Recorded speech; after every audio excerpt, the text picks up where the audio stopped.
In a moment, I'm going to show you a picture of a lady. But don't worry, she is not real and doesn't even have a name. But I need to get your attention, whatever it takes. Our modern food industry is making us fat and sick, and that is just plain wrong and needs to be changed. But I'm just one person, an 86-year-old man, against the might of some of the most powerful corporations on the globe. But I am motivated. My first wife died from a complication of diabetes, and my second wife would have had her foot amputated from diabetes if I had been a meek and mild person who just did what I was told.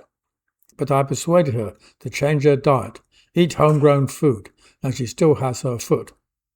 Health is about food, and we need to change our food system, which is the core reason why we are suffering from an epidemic of chronic disease.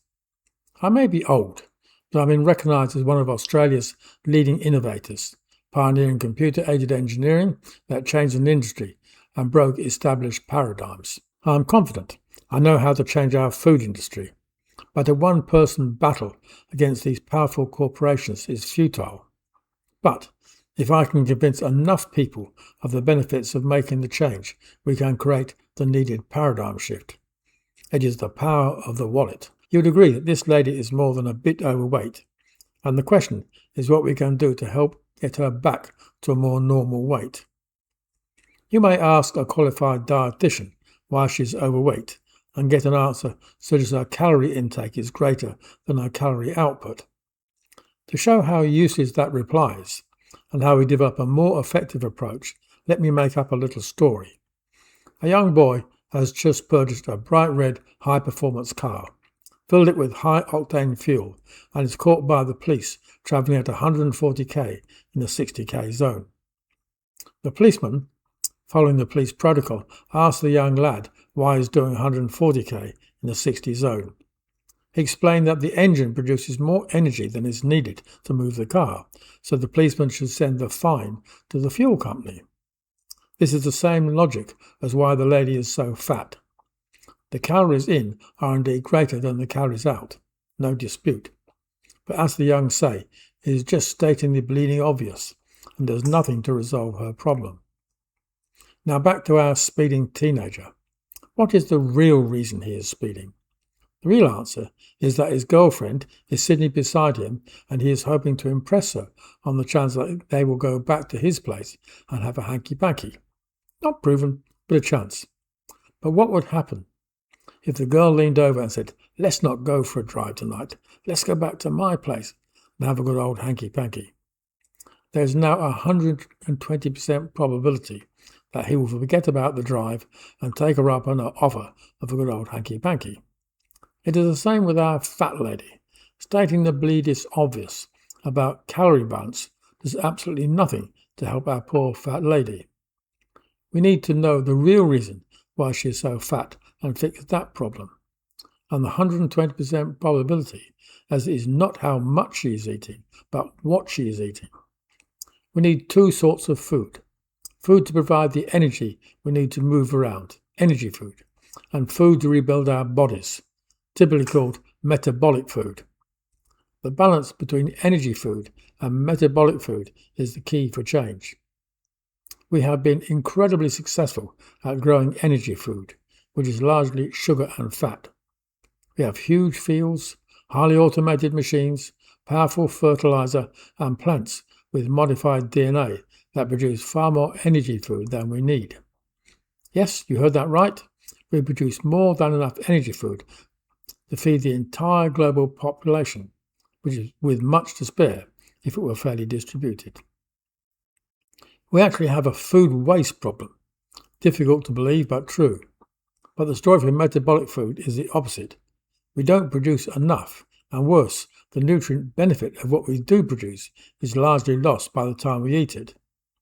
Specifically, we need a complex array of phytonutrients.